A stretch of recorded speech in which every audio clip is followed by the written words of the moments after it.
This morning when I was on my way to the office, I came across a video from a channel titled Dad Saves America or Dad Saving America, something of that nature. Seen some of his content in the past, I like what I saw.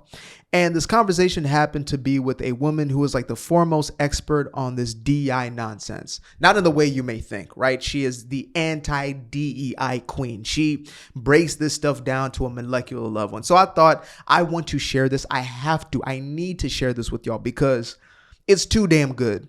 And this will likely be one of those videos, few and far between, where I let her do as much talking as I can. I'm not going to go through the whole hour and a half with you. I'll make sure that the link is below. But without further ado, let's get into it. Get yourself a little bevy because we're going to be here for a while. Not an hour, just a little 16-minute, 12-minute segment. But yeah, we just got to. It's just too good. So go ahead, get yourself some H to the Izzo. Sit back, relax, or running chores.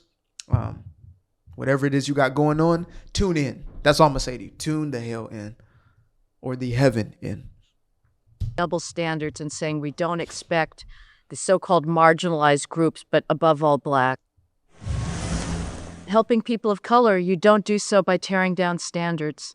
You don't do so by having double standards and saying we don't expect the so-called marginalized groups, but above all Blacks, to live up to the same standards as white and Asians. We'll have a set of double admission standards. We'll have a set of double hiring, double promotion standards. That's not the way you help people. It's condescending, and it means that you are for sure going to stunt people's ability to live up to their highest potential. The book uses as sort of core concept an idea that arose in the law called disparate impact. And this grew out of a Supreme Court case in the 1970s that looked at the fact that traditionally America's anti-discrimination law says you, employer, may not intentionally discriminate against Blacks. You can't say, I'm not going to hire people because I don't like the color of their skin. That intentional discrimination violates now, belatedly, finally at long last, what were our and should be our founding ideals of equal treatment for all. So we had the Civil Rights Acts in the 1960s. We said, it's about time we're going to start treating people equally. By the 70s, most of that overt discrimination had disappeared. Employers were really living up to their obligations under the law. I got to pause it right here just to address my people out there. Share in the comments below if you are from the old school, you remember the 70s, 80s, etc. Because I've had plenty of conversations with some of my OGs, my old heads, as we may say, and they have given me some insight as far as race relations were so much better back then than they are now, which is crazy to think about. But that just shows that this has been an intentional push of propaganda and brainwashing of Black folks to believe that, man, we're in the worst, racism has been so terrible in the last God knows how many years. No, there was Jim Crow. That was real. But it also doesn't mean that things were destitute between Black and white folks. There were still relationships between the two, even in that time. Now, maybe not in much of the Jim Crow South. Maybe not as far as, those who claim to be Democrats, but there was relationship. I mean, as far back as slavery, which is almost impossible for some people to fathom, right? So that is what I want to address, as well as the idea of bigotry of low expectations, an idea and concept I was introduced to by one of my followers maybe a year or so ago, right? That the true racism exists in creating low standards and expectations for quote unquote people of color. Oh, they're not smart enough to ace the test on their own. Let's make an easier test for them. Let's just get them into the system, even though they're not necessarily equipped for it. That always hurts the individual. And yet, you didn't yet have workplaces that were proportionally Black and white. Blacks are 13% of the population. And so the expectation was if you were a Google tech lab, if you were doing artificial intelligence, you should have 13% Black nanotechnologists or AI researchers. That wasn't happening. And so the courts said, well, we want to kind of expand the scope of the civil rights laws, and we're going to get rid of intention. as something that is legally impermissible. Now, if an employer has a perfectly colorblind, neutral standard that he never intended to use to discriminate, but it has a disparate impact on blacks. So, for instance, if this was a power company, Griggs Power Company, it said it wanted its employees to be able to read to a certain level in order to be able to read power manuals and, how to work a utility plant. That neutral basic standard meant that more blacks were being disqualified for employment. They weren't meeting the standard. And so the court said, if you have a neutral standard, but it negatively affects blacks, we're going to call that discrimination, even though that's not your intent. So now we have this idea that a standard that is not intended to discriminate, it can be colorblind, objective, but it means that you're disqualifying more blacks. That's bad. And we've taken that concept and we've gone around to every meritocratic institution, again, to law schools, to medical schools. If the LSATs, the law school admissions test, if blacks do more poorly at those, we're going to throw those out.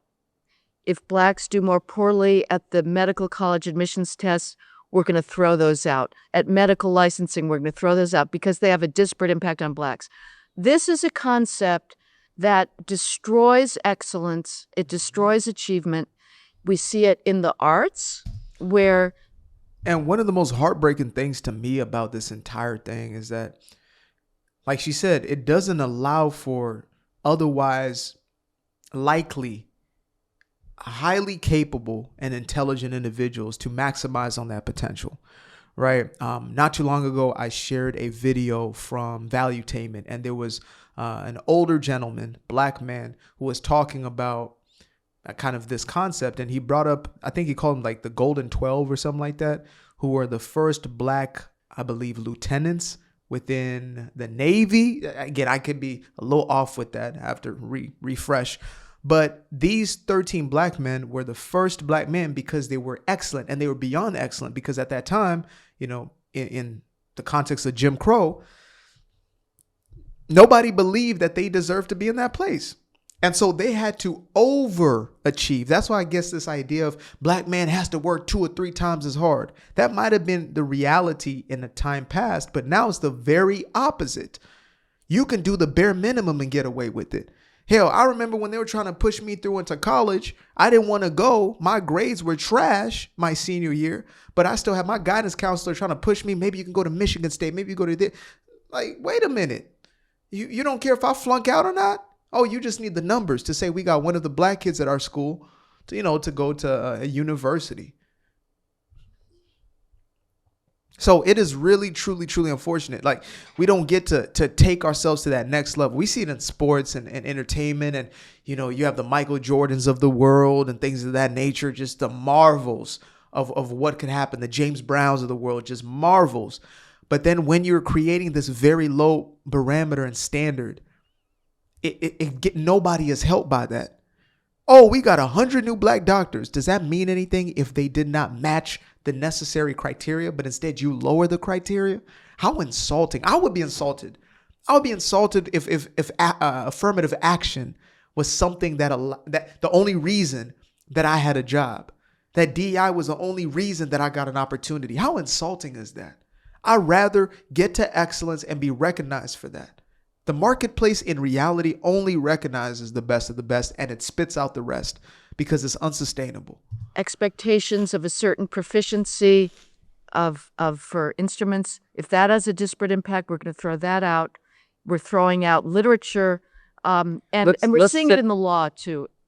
I'm sorry. Go ahead. In criminal law, right? That's why we're getting rid of prosecution. That's why we're getting rid of incarceration, because those laws also have a disparate impact on black criminals. One example of this change that I've heard about is, I think it is in the symphony, the way that there was blind rehearsal or tryouts, that in order to take away racial or identity preference in the decision making, you would have the people try out and you just hear their music and you'd not see them, you wouldn't know anything about them. And so that seems like definitionally all right, perfect. It's literally like a blind test on the basis of the output alone. And as I understand it, this mentality you're talking about has led to the reverse. So now we're going to actively make sure that we put your race and your identity at the foreground of our decision making. How is that not just, well, I guess Ibram X. Kendi says that we need to have active discrimination to counter past discrimination, right? That dude's a scam artist. Kendi is a scam artist. He ran off with $50 million in order to study and research anti-white or anti-racism nonsense. And what did he get? Well, he got a check. But what did they get as the institution? Absolute dog water. Nothing sauce. Anti-racism model. No, we need to actually actively say less of you, more of you. Right. Because that happened in the past. Right. And that kind of forever. Like we're always going to be doing that. Right. Is that a fair articulation of the other side's perspective? Yes. This was George Floyd race riots resulted in mass psychosis across the country. Every elite institution declared George itself Floyd racist. You had psychosis? art museums saying, we are racist. 5,000 years of Western civilization is racist. Our new mission, per the Metropolitan Museum of Art in New York, is anti-racism.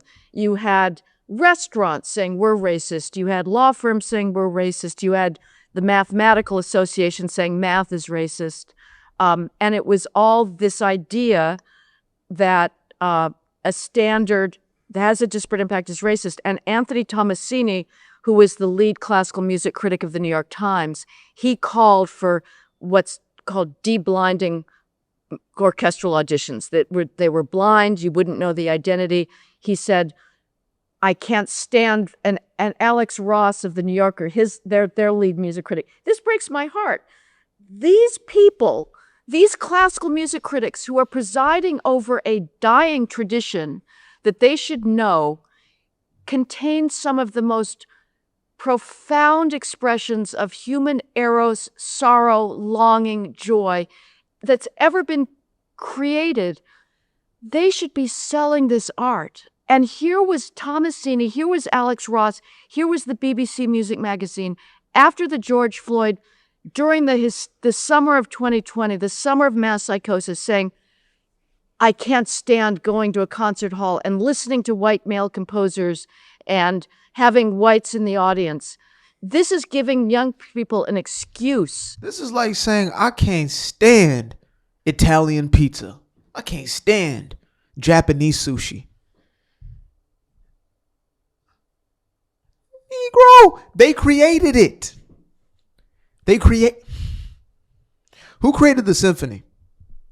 I know one of y'all ashwagandha, Wakanda type of nignogs out there is going to tell me that the black man created a symphony. No, it was not. It was European. The Europeans created the symphony. That form right there. Now you could take credit for other forms, right? For the beating on the drums. Well, that's pretty much you can go to Native Americans, you can go around the world, but you can't take the symphony. That's some white right there. You know what I mean? Phantom, the opera. Come on. That is, yeah. Again, the virtue signal is real.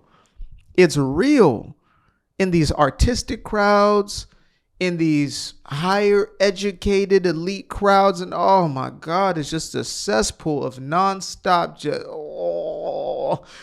I hate my whiteness, and then they go home to their whiteness, and they enjoy the fruits of their whiteness. It's all a damn sham. To avoid this beauty. So Tomasini said, deblind orchestral auditions so that we can make sure that we can racially engineer the composition of orchestras. Insanity. Conductors are not discriminating. Nobody is discriminating. Even if you didn't have blind auditions, all that a conductor cares about is he doesn't want the first horn in a Strauss tone poem to blow his solo. He's looking for excellence. He's looking for perfection. Again, I'm gonna let her cook. But if it was truly this discrimination nonsense, like it was just massively pervasive thing in society, you would not have the NBA and the NFL disproportionately. We're talking about, if you were just to look at on the raw numbers, you would think that America was like 90% black folks. If you just look at these two leagues. But the reason is because this group of individuals has made it a cultural norm to aspire towards these careers. So when you start to look at STEM, etc., there just happens to be a lesser emphasis on such things, a lesser emphasis on engineering, whatever it may be. Yes, there are black folks who are engineers, and they will continue to be those. And hopefully we can continue to, to push for more of those sorts of things. But not to push for it and say, well, we need to be in the space because we're black. No, you need to be in the space if you're going to be a net positive in that space. If you're going to be an addition in that space, if you're going to be proficient and you're going to be the best for that space and you're going to give your best effort for that space. I don't need a 5'3", 110-pound woman as a firefighter when grandma needs to be pulled out of that building. I don't want it. I don't need you to anti-white the fire station. I need a big old Norwedic type of mother. I need a Conan the Barbarian. I need that type of individual working in the fire department. So when grandma needs it, that's who I need. I don't need you struggling in your job. I need you doing what you are best fit for. Period. If it was an all-black orchestra and they were the best, that's what he would choose. The idea that conductors or music managers are discriminating against the most qualified classical musicians is absurd. Here's how absurd it gets, John. Again, you would think, how can a blind audition where you don't know the identity, how can that be racist? Here's what else is racist under a disparate impact standard. Tell us. Speeding cameras. It turns out speeding cameras are racist. What? If they tell us, which they do, that blacks speed at higher rates, they're racist cameras. The mayor of Chicago, Brandon Johnson, waged a war against a technology called ShotSpotter. And I don't know whether, our libertarian, non-libertarian differences will show up here. We'll see. ShotSpotter is an audio technology that picks up the sound of shootings, of drive-by shootings, Okay. which is important because it turns out in the inner city, which is where almost all drive-by shootings occur. Who would have thunk it? I thought those were taking place in Calabasas. Who would have thunk it? Las Gatos, Saratoga. Manhattan. In the hood? You telling me that shootings happen in the... I was actually planning on moving from the suburbs into one of those neighborhoods because I felt I would be safer, but I guess the data says otherwise. At an absolute barbaric rate, 80% are never called in for various reasons. And so ShotSpotter picks it up and alerts the police, and at the very least allows first responders to get there quickly, where they may never get there at all without this technology. Well, ShotSpotter tells us, again, that most shootings are occurring in a very small portion of Chicago on the south and west sides in sort of known hotspot corners, overwhelmingly in black neighborhoods. So it turns out that this audio sensor is racist. Yes. Because it tells us a message we don't want to know. So Brandon Johnson said... I'm going to stop it right there. We're going to wrap up. I got to get to dinner. Your boy is starving. But, yeah. It's good to finally have, like most most groups and demographics who should have been speaking out for a while. I'm glad that we're seeing more of that. Like white women from academia speaking this type of truth shows us that we are in unprecedented times. The pendulum has swung, and we're on our way back to sane. Till the next time. Peace. Appreciate you guys for tuning in. Now, if you'd like to stay around, make sure to click that little subscribe button down there, or you can show some love by going to the description below and clicking on the button titled Buy Me a Coffee. Leave a little something there, or click on the Cash App. Leave a little something here. Till the next time, peace. I fell in love with the sunshine. I fell in love with the light. I fell in love with the full moon. I fell in love with the night. I can see the light again. I can see the light. You can see the life in him illuminate the night. I know the time is taking. A 3-6-5, that's a full rotation. I see you looking up, you know them constellations. Constantly gazing like house of praises, you get to praising.